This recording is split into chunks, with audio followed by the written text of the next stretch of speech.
Olá, como vocês estão? Essa é uma aula de ligação química, especificamente de ligação iônica.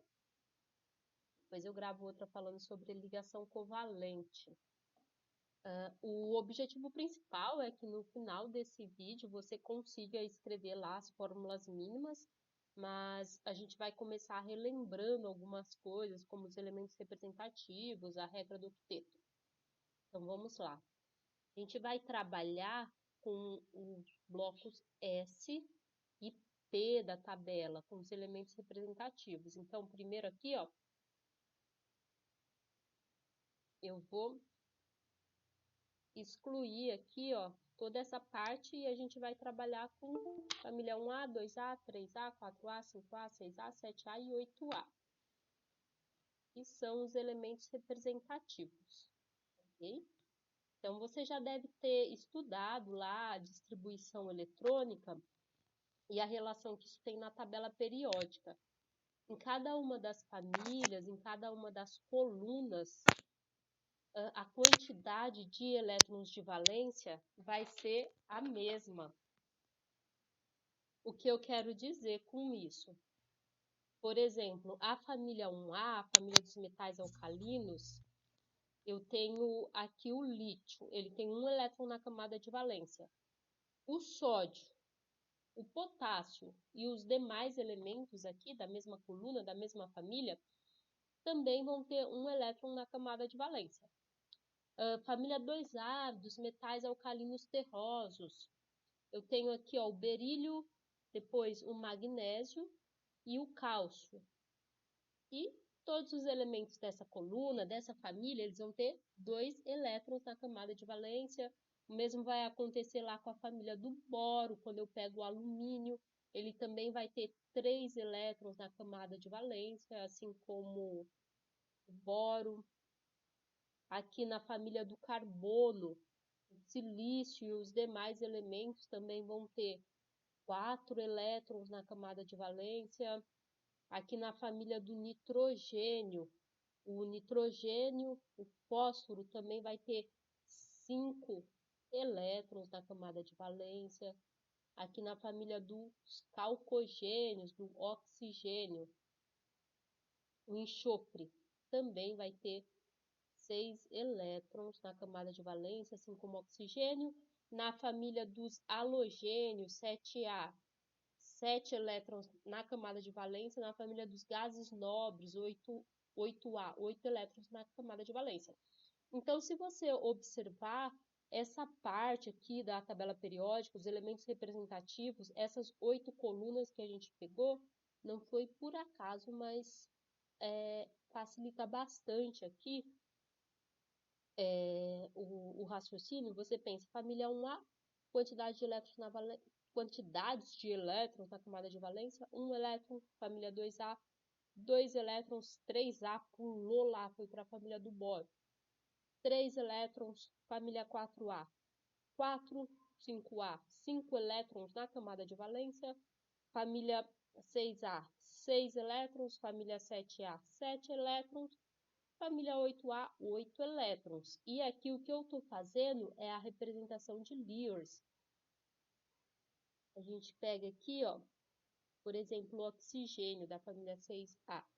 Eu represento, o elemento, o símbolo, e faço pontinhos aqui, representando a quantidade de elétrons na camada de valência, representação de Lewis.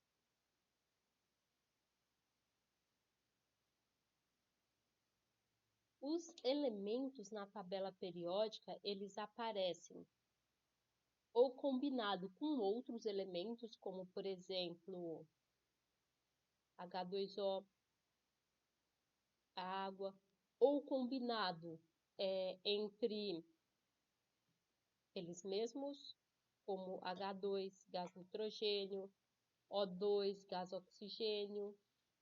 No entanto, observou-se que alguns elementos eles têm a propriedade de aparecerem isolados na natureza. Seriam os gases nobres. Eles existem como espécies monoatômicas que não se combina nem com o próprio elemento. Por exemplo, quando a gente encontra o hélio aparece o átomo isolado. O neônio aparece isolado, o argônio aparece isolado. Então, começou a perceber que os elementos aqui da família 8A são elementos que se apresentam todos no estado gasoso, foram nomeados de gases nobres,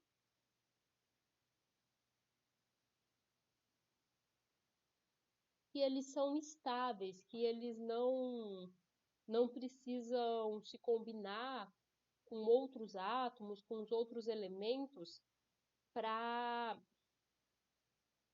terem estabilidade. Então, por isso também que eles são conhecidos como os gases nobres. E atribuiu-se essa estabilidade à configuração eletrônica da camada de valência. E observou que todos eles, exceto o hélio, eles apresentam o que a gente já viu aqui, 8 elétrons na camada de valência. 8 elétrons na camada de valência.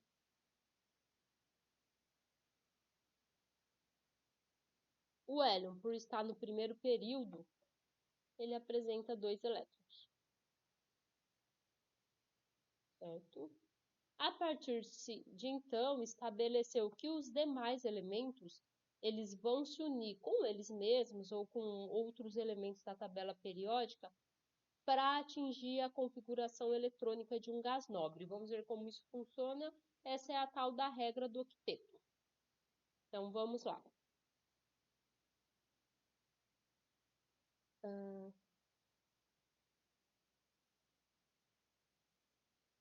Então, a gente tem aqui o neônio, a gente sabe que ele tem 8 elétrons, né?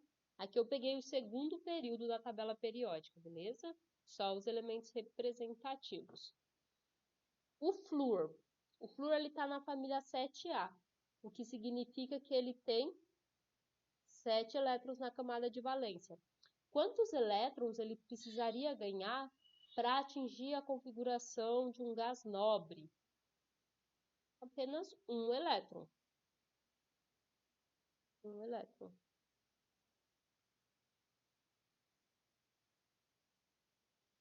O oxigênio, ele tem 6 elétrons na camada de valência, faz parte aqui da família 6A. De 6 para chegar em 8, ele precisaria ganhar 2 elétrons para ter a configuração de um gás nobre. O nitrogênio que faz parte da família 5A, tem 5 elétrons na camada de valência. Quantos elétrons ele precisaria ganhar para ter 8 elétrons na camada de valência e ter a configuração parecida com um gás nobre? 3 elétrons.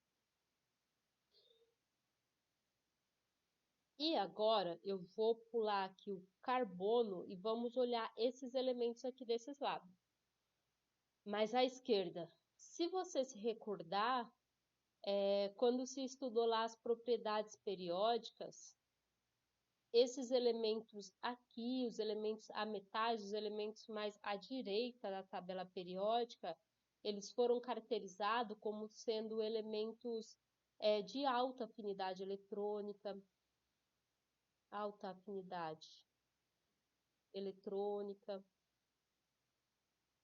de alta eletronegatividade.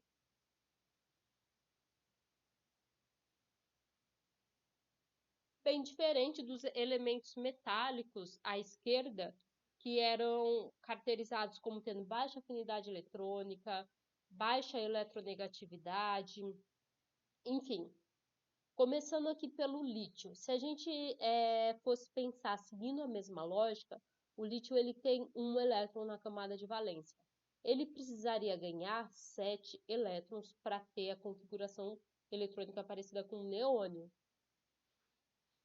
No entanto, o lítio ele é um elemento de baixa afinidade eletrônica. Ele não tem tendência a ganhar elétrons. O que resta para ele, então, vou aqui fazer um desenho. O lítio ele tem 3 prótons no núcleo E aqui tem 2 elétrons na camada K, 1 elétron na segunda camada, e aqui tem lá uma representação do lítio.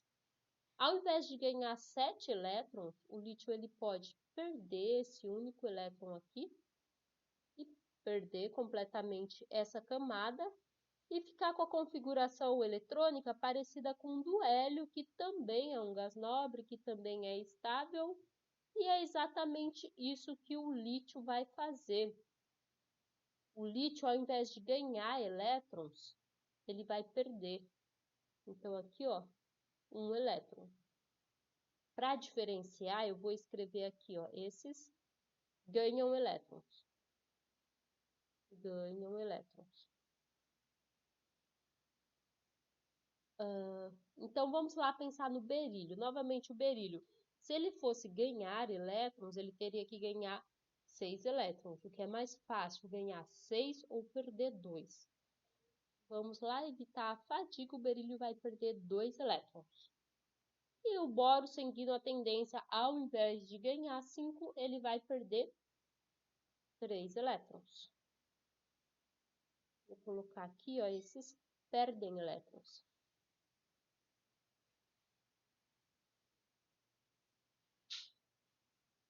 O carbono aqui ele está na linha divisória. Ele tanto poderia ganhar 4 ou perder 4. E aí, o que será que vai acontecer com o carbono? Eu vou deixar aqui, ó, no nosso esqueminha, vou escrever faz 4 ligações.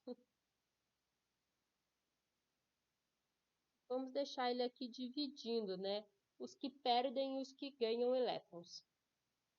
E agora, a gente vai ver como ocorre essa formação de íons. Você já deve ter estudado isso anteriormente, os cátions e os ânions. Quando um elemento ele perde elétron, ele está perdendo carga negativa. E ele passa a assumir uma carga positiva. Então, na família 1A, a tendência é formar cátions com a carga mais 1. Então, vai ficar lítio mais. Quando é 1, eu não preciso colocar o número. No caso do berílio, perdeu 2 elétrons, a carga vai ficar Be 2 mais. No caso do boro, B 3 mais. Lembrando que isso vale para toda a família. Então, no caso da família 1A, lítio mais, sódio mais, potássio mais, e assim por diante. Vamos pular aqui o carbono e vamos aqui para os que ganham. Quem ganha está ganhando elétron, está ganhando carga negativa. Então, eles vão ficar negativos. Então, nitrogênio, N, 3 menos. Oxigênio, O, 2 menos. Flúor, flúor, menos. E aqui a gente tem um gás nobre. Ele não vai ganhar nem perder elétron, porque ele já é estável. Uma vez que você domina, sabe aqui cada coluna, que tipo de cátion forma aqui, que tipo de ânion forma aqui, você está preparada para escrever a fórmula mínima aqui dos compostos iônicos. Vamos ver como isso acontece. Aqui ele pede, escreva a fórmula mínima dos compostos iônicos formada a partir dos seguintes elementos.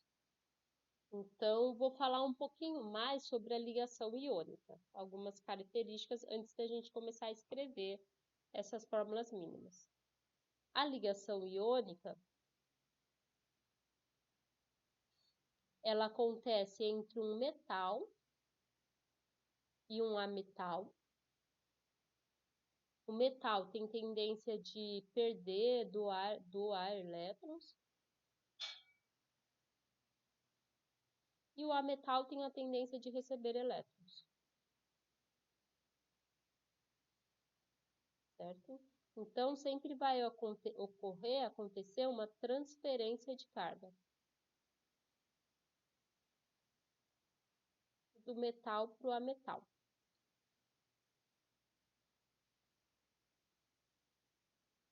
Inicialmente, vamos pensar aqui. Todos que eu circulei em amarelo, eu vou resolver com vocês, beleza? Então, digamos que eu tenho o lítio. Ele é da família 1A, ele tem lá um elétron na camada de valência. E o flúor. O flúor é da família 7A, ele tem 7 elétrons na camada de valência. Se você recorda dessa tabela aqui, ó, o lítio, a tendência dele é perder um elétron. O flúor, a tendência dele é ganhar um elétron. Então, eu vou ter transferência aqui, ó. Um elétron do lítio vai ser transferido para o flúor. Li mais F menos vai formar o fluoreto de lítio. Na natureza, o modo que a gente encontra os compostos iônicos são formando os cristais aqui, como esse arranjo aqui, a gente poderia pensar no esse menorzinho sendo lítio, cátion, e aqui esse verde sendo o ânion, o flúor, e ele se repete, uma série de vezes formando cristais. A fórmula mínima, ela diz a proporção com qual o cátion e o ânion está presente. Fórmula mínima. Então, se a gente tem um cristal de fluoreto de lítio ou de cloreto de sódio, o que vai acontecer é que para cada lítio a gente vai ter um fluoreto, ou para cada cloreto de sódio, vamos fazer aqui, ó, o sal de cozinha. Não está ali, mas é importante, cloreto de sódio. Eu tenho sódio, vai ter um elétron na camada de valência, e eu tenho cloro, lá da família 7A, 1, 2, 3, 4, 5, 6, 7 elétrons. O sódio precisa dar 1, cloro receber 1. Eu vou ter a proporção lá no cristal, 1 para 1, NaCl, a fórmula mínima aqui do sal de cozinha.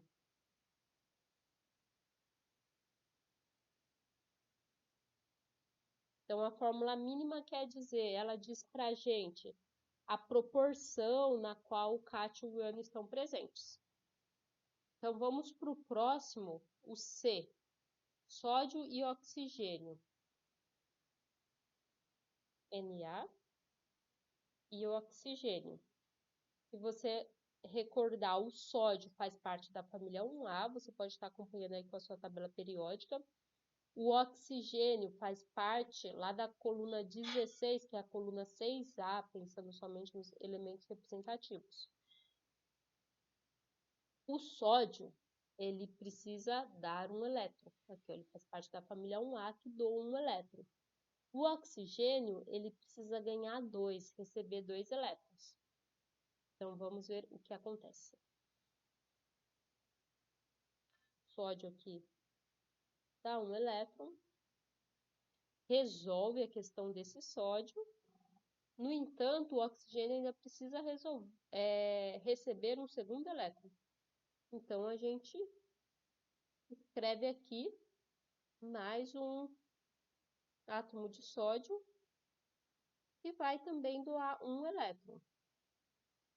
Então, agora aqui, a fórmula mínima desse composto vai ser Na2O. Para cada oxigênio, eu vou ter 2 átomos de sódio, 2 cátions Na+. Beleza? No entanto, tem uma fórmula bem mais simples de chegar na fórmula mínima. E lá a regra da porteira ou a regra do escorrega, que seria o seguinte. Eu sei que o sódio, que a carga do sódio é mais 1. E eu também sei que a carga do oxigênio, o ânion que ele forma é O2-, porque eu sei a que família cada um deles pertence. Oxigênio, O2-, sódio, família 1A, mais 1. Com isso, eu faço aqui o que eu chamo de regra do escorrega. Essa carga vem para cá, essa carga vem para cá, e a gente inverte. Na, o 2 vem para cá sem o sinal, oxigênio é 1, o 1 não aparece. N2O. A mesma fórmula que a gente chegou aqui, de um jeito mais simples, mais elegante. Vamos para o E.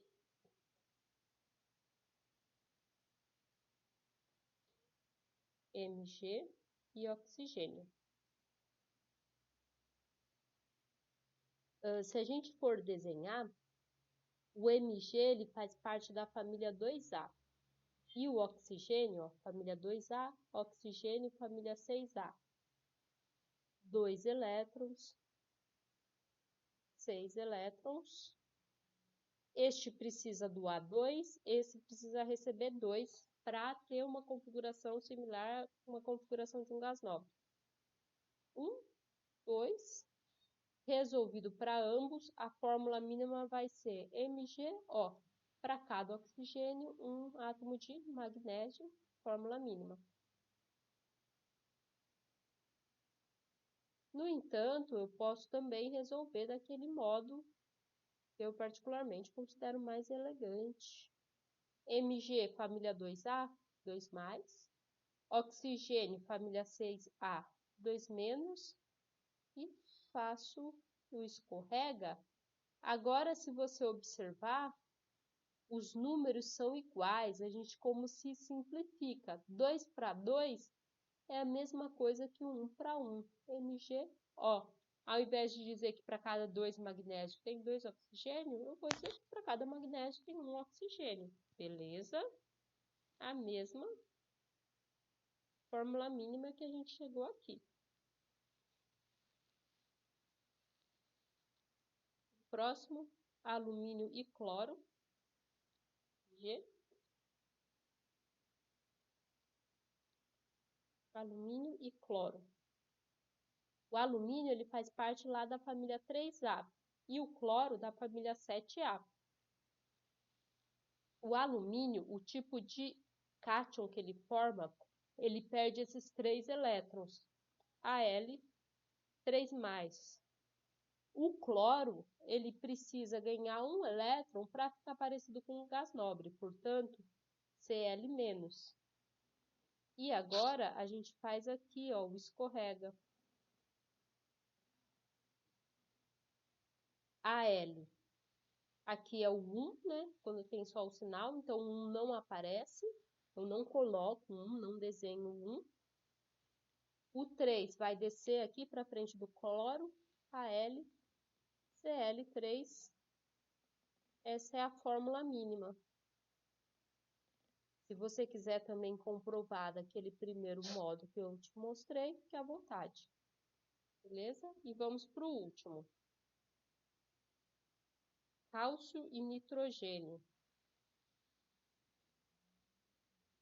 Cálcio, qual é a letra? I.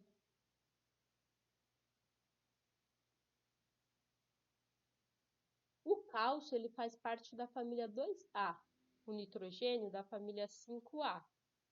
O cálcio, a tendência dele é formar cátions com a carga 2+. O nitrogênio, a tendência dele é receber 3 elétrons, formar ânions com carga 3-. Agora que a gente escreveu, a gente identificou a família, escreveu o tipo de íon que cada um forma, eu vou fazer aqui o escorrega. O cálcio, aqui o cálcio desce o 3, sem o sinal. O nitrogênio desce o 2, sem o sinal. Para cada átomo de cálcio, para cada 3 átomos de cálcio, eu vou ter 2 de nitrogênio. É isso. Faça os demais exemplos. Faça o B, o D, o F, o H. berílio flúor, magnésio flúor, cálcio enxofre, alumínio enxofre. E tenha essa tabela aqui, ó, desenha ela aí para você, veja se ela faz sentido, essas duas tabelas, representações de Lewis e a formação de íons. E é isso, espero que você tenha conseguido acompanhar essa aula. Bons estudos.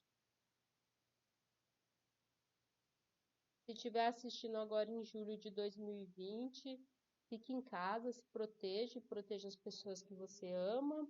É isso, fui!